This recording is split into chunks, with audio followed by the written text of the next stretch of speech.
सहना भवतु सहनौ भुनक्तु सह वीर्यङ्करवावहै तेजस्विनावधीतमस्तु मा विद्विषावहै। ओम शांति शांति शांति। सर्वप्रथमे मु समस्त विश्वर स्वामी विश्वपति भगवान श्रीकृष्ण अभय चरण कमल रे साष्टांग दंडवत प्रणाम करुछि तथा भक्तराज भक्तश्रेष्ठ अर्जुन को प्रणाम करछि। क्रियायोग परंपरार समस्त गुरुवर्गों को प्रणाम करछि। एठारे उपस्थित स्थूल रूपरे तथा सूक्ष्म रूपरे समस्त साधु संत तथा गीता प्रेमी भक्त मानन को मोर साष्टांग दंडवत प्रणाम। भगवानंकर अहेतुक कृपा जोगु आम्भे माने प्रतिदिन श्रीमद् भगवत गीतार 12 अध्याय भक्ति जोग को श्रवण करुछंती, भक्ति जोगर सत्संग करुछंती। गतकाली आम्भे माने श्रीमद् भगवत गीतार 12 नंबर श्लोक 13 नंबर श्लोक आलोचना करिथिले। आज आम्भे माने 14 नंबर श्लोक 15 16 श्लोक को आलोचना करिबा। वर्तमान आपण माने कृपा पूर्वक श्रीमद् भगवत गीता को खोली करके धरंतु, आम्भे माने पाठ करिबा। आसंतु मो सहित मिसी करके पाठ करिवे। संतुष्ट सततं योगी यतात्मा दृढ़ निश्चयः मय्यर्पित मनो बुद्धि यो मद्भक्त समे प्रियः यस्मान्नोद्विजते लोकः लोकानोद्विजते च यः हर्षमर्षभयोद्वेगैः मुक्तया स च मे प्रियः अनपेक्ष शुचिर्दक्षः उदासीनो गतव्यथः सर्वारम्भ परित्यागी यो मद्भक्त समे प्रियः।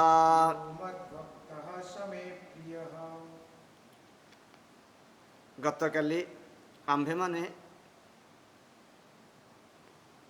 भक्तंकर गुण विषय आलोचना करथिले। भगवान कहउचंती जे साधारण व्यक्ति ठारू मोर भक्त भितरे क्यों क्यों गुणर प्राधान्य देखा जाए से विषय कहउचंती। कहउचंती हे अर्जुन, जे मोर उत्तम भक्त तार प्रथम लक्षण होची अद्वेष्टा सर्वभूतानाम। समस्त भूत जगत प्रति ता भितरे अहेतुक प्रेम अच्छी, प्रेम रहे। से समस्त भूत जगत प्रति देश रहित।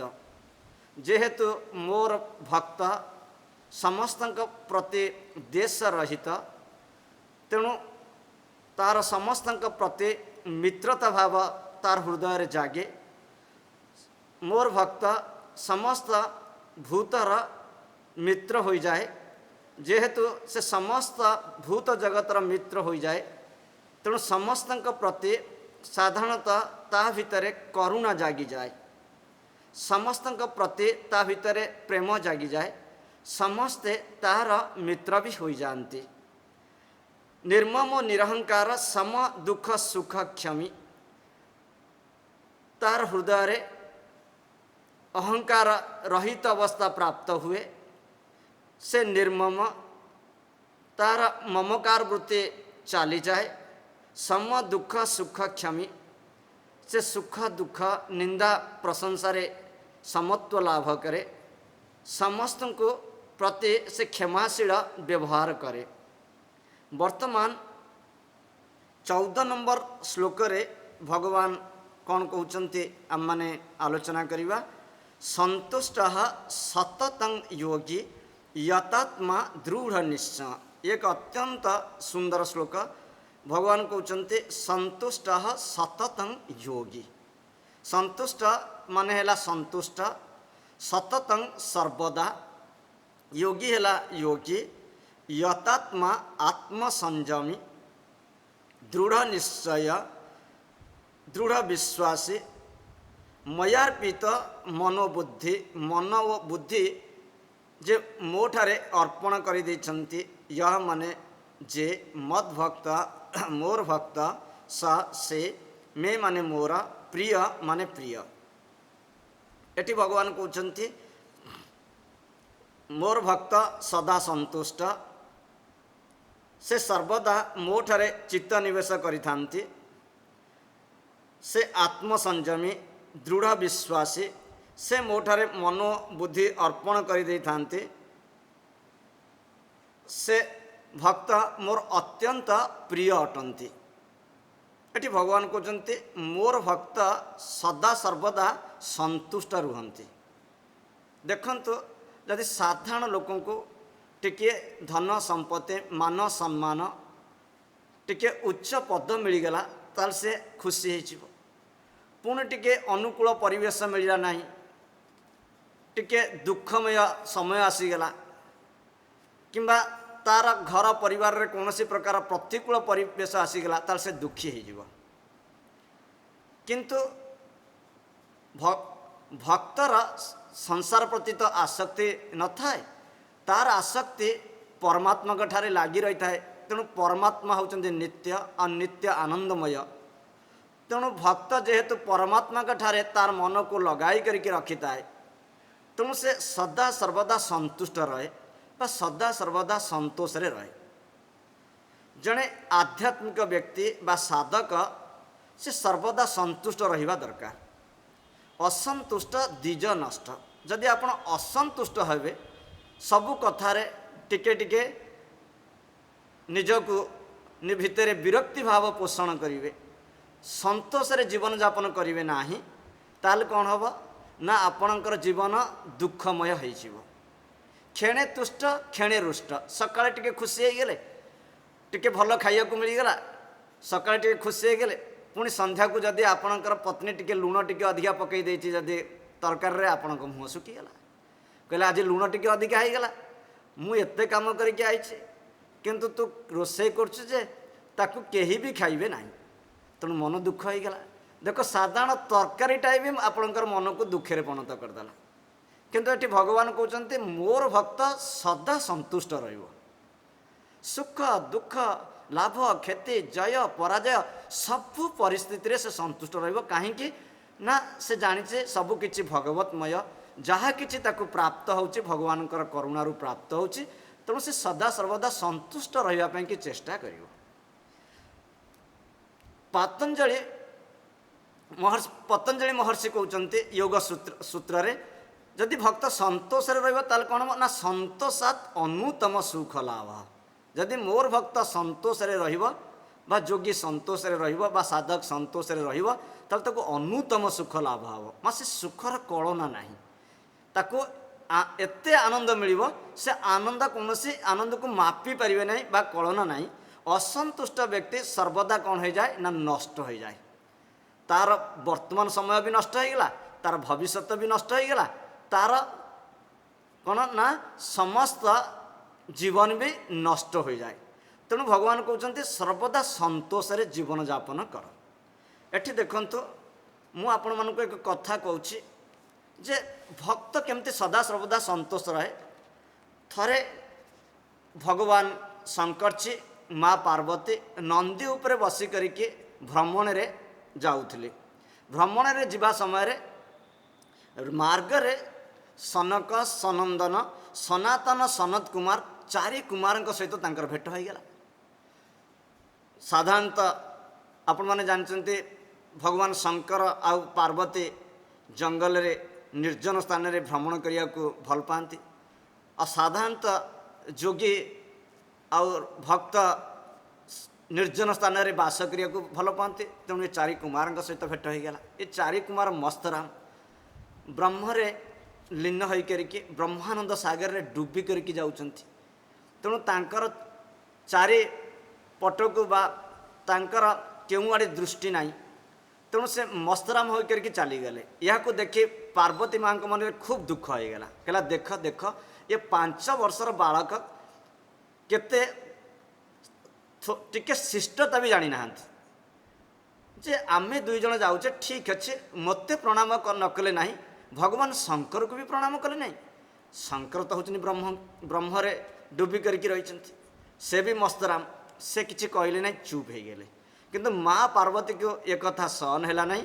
ସେ କହିଲେ ଦେଖ ଏ ଚାରି କୁମାର ଯେହେତୁ ନିଜ ବେକକୁ ଓଟ ପରିକି ଟେକି କରିକି ଚାଲିଗଲେ, ତେଣୁ ମୁଁ ତାଙ୍କୁ ଅଭିଶାପ ଦେଉଛି ଯେ ତୁମେମାନେ ସବୁ ଓଟ ହେଇଯାଅ।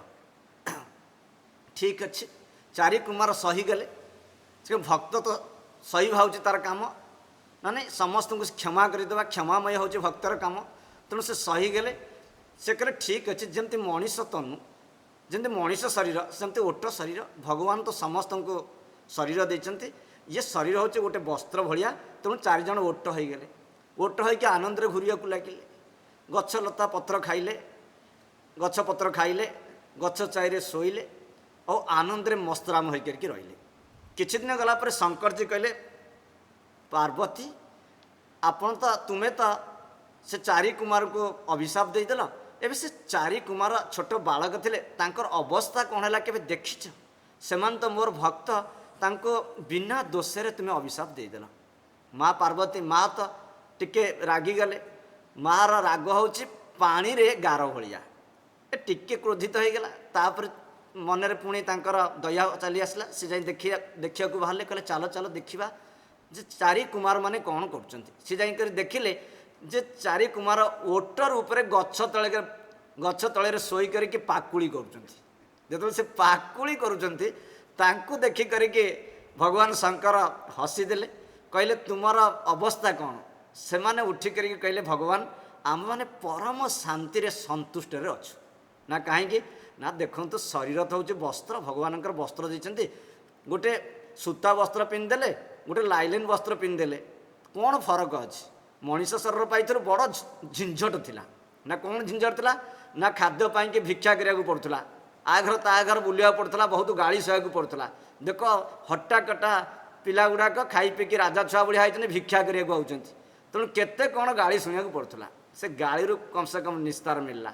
ଶୌଚ କରିବାକୁ ଯିବାକୁ ପଡ଼ୁଥିଲା, ଜଳର ଆବଶ୍ୟକ ହେଉଥିଲା। ବର୍ତ୍ତମାନ ଯେଉଁଠି ପାଇଲୁ ସେଠି ମୁହଁ ଟେକିଦେଲୁ, ଗଛ ବୃକ୍ଷ ଲତା ଖାଇଦେଲୁ, ଆନନ୍ଦରେ ପେଟ ଭରିଗଲା। ଆଉ ଯେଉଁଠି ପାଇଲୁ ସେଠି ଶୌଚ କରିଦେଲୁ, ଶୌଚର ବି ଆଉ କିଛି ଅସୁବିଧା ନାହିଁ। ତେଣୁ ବସେଇ କରିକି ଖୁବ୍ ମସ୍ତରେ ଆନନ୍ଦରେ ଭଗବତ ଭଜନ କରୁଛୁ। ତେଣୁ ଦେଖନ୍ତୁ, ଯିଏ ଭକ୍ତ ସେ ସର୍ବଦା ସନ୍ତୁଷ୍ଟ ରହିବ। ତା ମନରେ କୌଣସି ଜିନିଷ ପ୍ରତି ଅସନ୍ତୁଷ୍ଟ ନାହିଁ।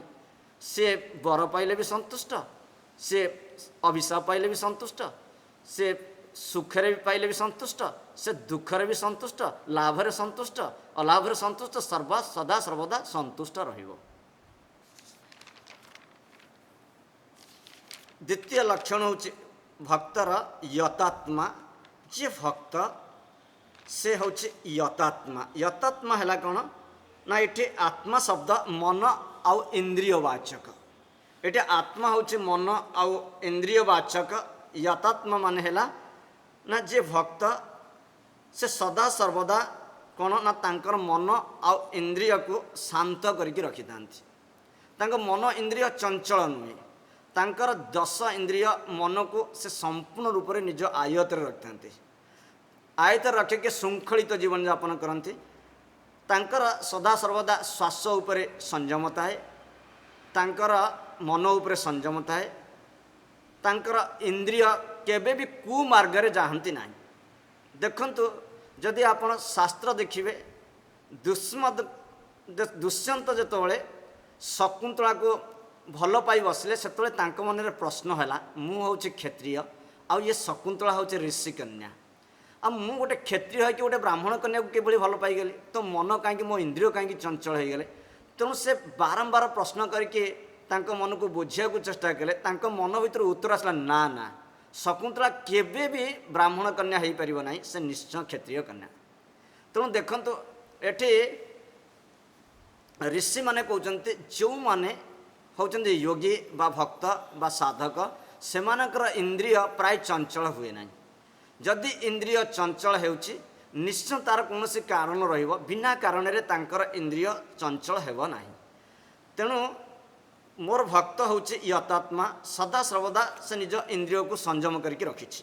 दृढ़ निश्चय, दृढ़ निश्चय हैला कौन ना ना दृढ़ निश्चय होचे दृढ़ संकल्प। से जे कौनसी काम करिवे बा संकल्प करिवे, से संकल्प रे कौन करिवे ताकू निज को धरी करके रखिवे। यदि संकल्प करते मो प्रतिदिन ब्राह्म मुहूर्त उठिबी, ताल प्रतिदिन ब्राह्म मुहूर्त उठिबे। किंतु साधारण लोक जदि टिके संकल्प कला सकाल ब्राह्म मुहूर्त उठिबे, आज उठीगला किंतु कालिया उठिबनी, 2-4 दिन उठीगला, 3-4 दिन पर पुणी से भूली जीवो। किंतु कौन करते ना तांको संकल्प टिके एपट सेपट हुए ना, से केबेल भी सत्यरु विच्युत हुंती नाही, तांको मन बुद्धि सर्वदा भगवान ठारे लागी रही थाए। देखंतु माँ पार्वती जमते संकल्प नेले जे भगवान शंकर को मु भजन करी, तेणु सप्त ऋषि आसिक कहले देख पार्वती, ये शंकर को तू भजन करना, तू भगवान विष्णु को भजन कर। से कहले जन्म जन्म पछे मु कुआरी रही, बरऊ शंभु नले रहूँ कुआरी, मु शंभु को वरण करी पछे कुआरी रही, जन्म जन्म कोटि जन्म पछे कुआरी रही, किंतु मु मो संकल्प को त्याग करि नाही। तेणु जे भक्त हम ता संकल्प को केबे हेले त्याग करिबो नाही, से दृढ़ निश्चय दृढ़ संकल्प रहिबा तार दरकार। मयार पीत मनोबुद्धि, खाली संकल्प तो हेले हम नाही, मयार पीत मनोबुद्धि। भक्त सदा सर्वदा कौन करिबो ना तार मन बुद्धि को भगवान के सहित लगेई दब। साधारण लोक कौन करे ना तार मन बुद्धि को से सांसारिक काम रे लगेई देई थाए, धन अर्जन करिबा के पिलामानक पछरे, निज परिवार पछरे, परिवार पालन पोषण रे।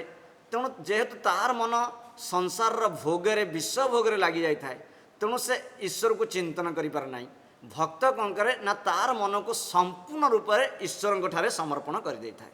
तेणु ये भगवान कहते हे अर्जुन, जे मोर भक्त से सर्वदा संतुष्ट रहे, यतात्मा दृढ़ निश्चय, से दृढ़ निश्चयर सहित संकल्पर सहित तार मन को मो ठारे लगाई करके रखे। मयार्पित मनोबुद्धि, संपूर्ण रूप से तार मनोबुद्धि को मते अर्पण कर दिए। मद भक्त समे प्रिय, से भक्त मोर अत्यंत प्रिय अटंती। 15 नंबर श्लोक को आम माने आलोचना करिबा। यस्मानोत विजते लोक, लोकानोत विजते चय, हर्षमर्ष भयोद्वेगे मुक्त या सच में प्रिय। एटी भगवान कहते जे जे मोर भक्त यस्मानोत विजते लोक।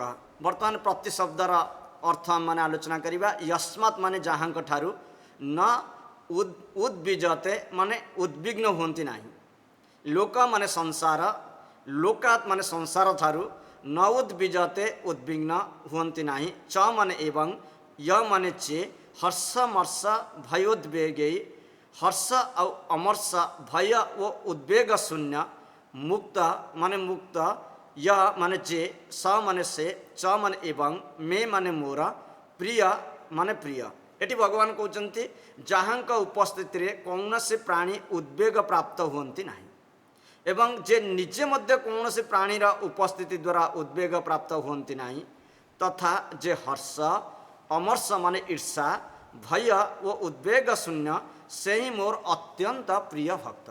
कि सुंदर कथा ये भगवान कहते। भगवान कहते हे अर्जुन, मोर जे भक्त से न उद्विजते, न उद्विजते माने उद्विग्न हुंती नाही। साधारण लोक टिके टिके कथार उद्विग्न हो।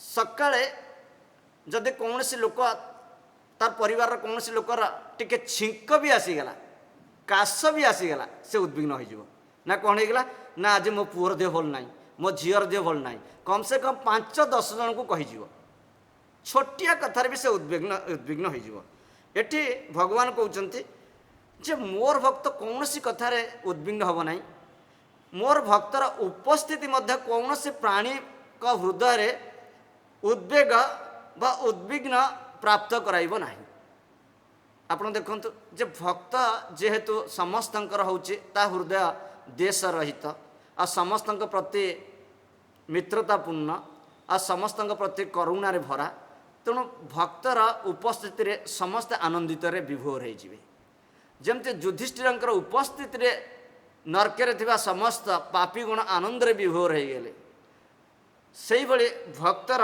उपस्थिति रे कौन हम ना समस्ते आनंद रे विभोर हो सेमती से कहते खाली तांकर उपस्थिति समस्त को आनंद रे भरी दिए ना बा उद्वेग शून्य करे ना जे लोकानो दिजते किंतु लोक मानकर उपस्थिति मध्य तांक भितर उद्वेग प्रकाश करे ना देख जदि आपण कहार प्रति शत्रुता करिवे नाही ताले केही भी आपण प्रति शत्रुता करिवे नाही ये होचे प्रकृतिर नियम प्रतिक्रियार समान विपरीत प्रतिक्रिया अछि अहिंसा प्रतिष्ठायां वैर त्याग जदि आपण अहिंसा प्रतिष्ठित होइजिवे ताले कौनसी लोक आपण प्रति वैर भाव रखिबो नाही शत्रु भाव रखिबो नाही आपण भितर शत्रुता आपे आपे दूर होइजिवो तेणु एठु भगवान कहते मोर भक्त कहार भितरे उद्वेग उत्पन्न करती नहीं कि केही मध्य मोर भक्तर उद्वेगर कारण हुंती नहीं यथा प्रहलाद देखो प्रहलाद भक्तराज प्रहलाद जेपरी तांकर उपस्थिति समस्त असुर बालक मानक मध्य प्रेम जागृत करदेला से उद्विग्न रहित हो गले तांकर पिता कर एते क्रोध मध्य तांक भितर उद्विग्न सृष्टि करि पारला नाही तेणु मोर भक्त होचे उद्वेग शून्य तापरे भगवान कहते मोर भक्तर लक्षण होचे अर्जुन शुण हर्ष अमर्ष भयोद्वेगे मुक्त मोर भक्त होचे हर्ष आउ अमर्ष माने ईर्षा भय और उद्वेग शून्य ये चारोटी कथा कहते भक्तर लक्षण होचे हर्ष अमर्ष भय उद्वेग शून्य तो हर्ष कौन ना साधारण व्यक्ति तांकर ईप्सित वस्तु कौन सी जदि वस्तु पाई जाती से अत्यंत खुशी हो जदि कौन से दुखर परिस्थिति पहुँची तांकर कौन से प्रिय वस्तुर कौन से असुविधा होगला बा प्रिय पात्रर असुविधा होगला से सांगे सांगे कौन है ना दुखित हो हर्ष कुआरे उड़ीज किंतु एठे भगवान कहते मोर भक्त सर्वदा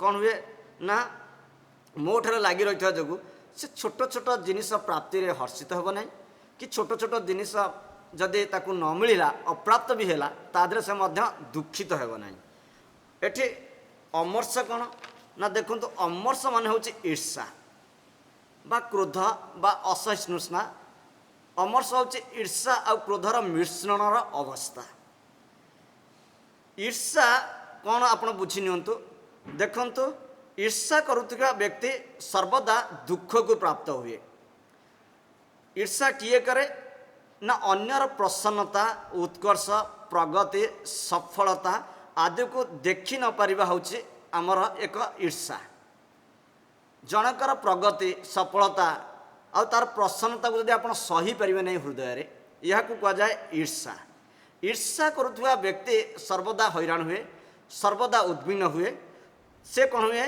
ना विभिन्न प्रकार शारीरिक रोगग्रस्त हुए ईर्षा करुवा व्यक्ति देख ता जीवन में केवे सुख को प्राप्त करि पारे नाही कहीं ना जी ईर्षा करिवो ईर्षा गोटे अग्नि भलिया से अलगा लोक को जलैया पूर्व ता हृदय को प्रथमे जलई करके पांस करदेव जेहेतु ता हृदय को प्रथमे ईर्षा जलई देव तेणु ईर्षा करथुवा व्यक्ति को विभिन्न प्रकार अवसाद आसीजिव ता भितर अवसाद आसीब हताश सृष्टि हेब अनिद्रा आसीब से राति ठीक से सोई पारिबो नाही अपच हेब मंदाग्नि हेब बात पित्त तार एपट सेपट हो तेणु ईर्षा हूँ एक आसुरिक गुण तेणु भगवान कहते हे अर्जुन मोर भक्त हूँ अमर्ष शून्य बा ईर्षा शून्य।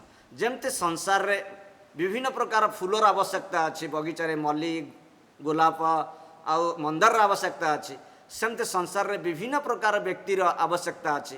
तेणु कौन से व्यक्तिर सफलता को देखी जे निज भितर ईर्षान्वित होगा ठीक नुह बोली भगवान कहते। से कहते ईर्षा अमर्ष भय।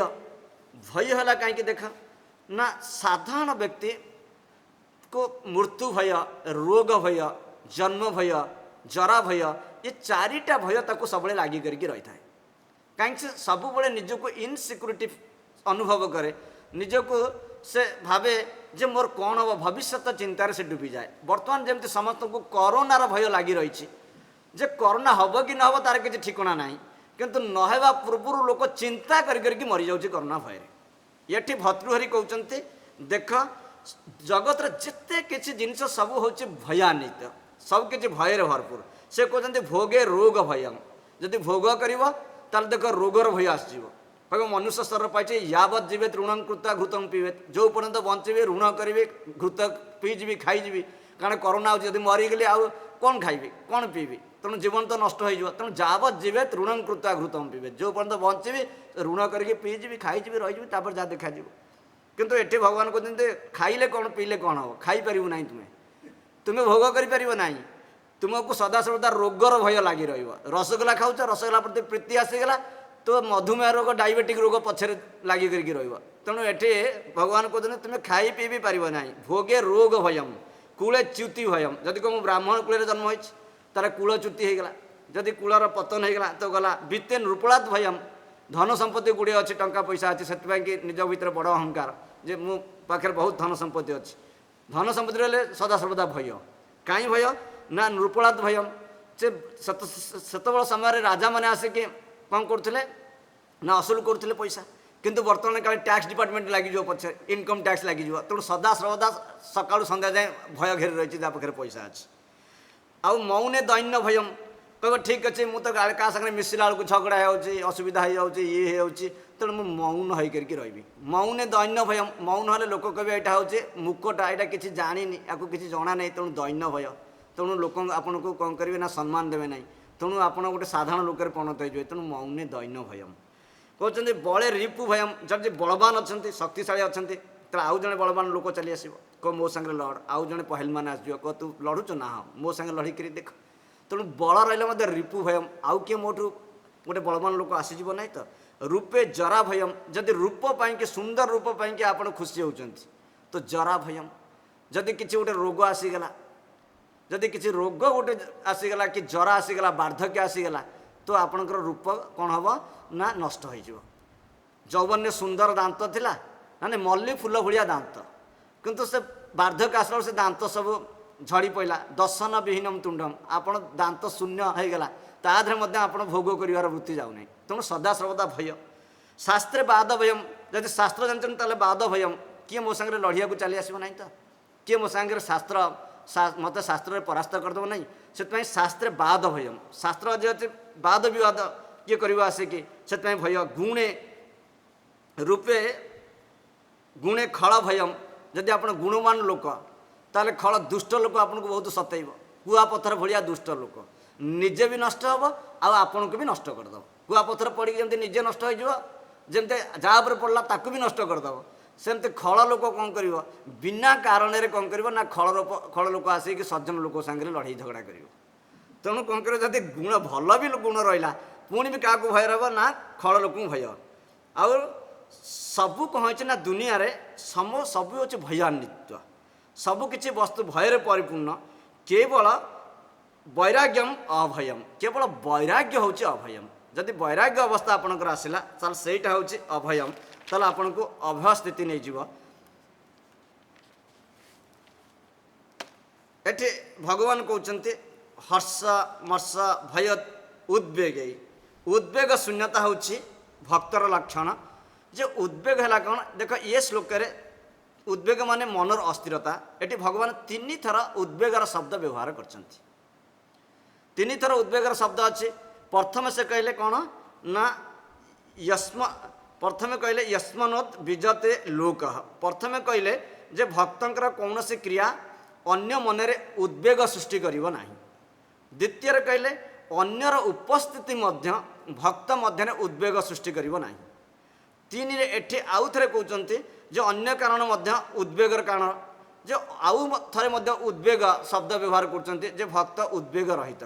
देखंतु मनुष्य साधारण भितर उद्वेग सृष्टि हुए कहीं भविष्य विषय जदि चिंता करिवो, साधारण मनुष्य जे भविष्य में मोर जीविका रही पारिबो कि न रही पारिबो, भविष्य में मते खाद्य मिलिबो कि न रही पारिबो, भविष्य में ये कोरोना जो भूताणु ये चली जीवो कि नहीं, ये भलिया चिंता करके से उद्वेगपूर्ण रहे तार मन। किंतु भक्त समस्त उद्वेग शून्य, ता मन में कौन से प्रकार उद्वेग नहीं, कहीं जेहेतु से भगवान ठारे समर्पित हो जाती संपूर्ण रूप से, तार आत्मा को समर्पण कर देछि, ता मन को समर्पण कर देछि, और से मन बुद्धि चित्त को भगवान ठारे लगे देछि, और से गोटे छोट शिशु भाया हो जाइछि। तेणु से ता माँ पाखे थिबा बेले भक्त निजको अनुभव करछि, तेणु तार कौन सी भय नहीं बा उद्वेग नहीं। एटी भगवान कहते बड़ा सुंदर भाव में कहते, हे अर्जुन मोर जी भक्त से कहार उद्वेगर कारण हुअन्ति नहीं, कि केही मध्य तांकर उद्वेगर कारण हुअन्ति नहीं, से कौन से विषय रे हर्षित हुअन्ति नहीं कि दुखित हुअन्ति नहीं, कि अमर्ष तांकर काहारी प्रति देश नहीं, शत्रुता नहीं, अमर्ष बा ईर्षा भाव नहीं, से समस्त प्रति से मित्रतापूर्ण व्यवहार करते, करुणापूर्ण व्यवहार करते, समस्त दोष को से कौन करते बा से तांको क्षमा कर दियंती, से सतत क्षमावान, से समस्त जीव जगत प्रति क्षमापूर्ण व्यवहार करते, उद्वेग शून्य। यही गुण थिबा व्यक्ति मोर अत्यंत प्रिय, बा यही गुण थिबा भक्त मोर अत्यंत प्रिय अटे। एठी देखंतु आम्भे माने भगवानकर भक्तंकर क्यों कौन गुण रही से विषय चिंतन कले, मनन कले, पुणी भल भाव आम जीवन में ये सब गुण विषय चिंतन करवा, मनन करवा, भगवान को प्रार्थना करवा, हे भगवान मो भितर जदि किसी अवगुण अच्छी ताकू कृपापूर्वक आपण शांत कर दियंतु, दूर कर दियंतु। आज समय हो जाइए, आम्भे माने भगवान का कृपारू भक्तंकर गुण मानक विषय आलोचना कले। सारा विश्वरू ये कोरोना महामारी भयंकर दुख को दूर करने पाई प्रार्थना करिवा, समस्त मिसी करिकी। सर्वे भवन्तु सुखिनः, सर्वे सन्तु निरामयाः, सर्वे भद्राणि पश्यन्तु, मा कश्चित् दुःखभाग् भवेत्। ओम शांति शांति शांति। ब्रह्मार्पणमस्तु। ओम तत्सत्।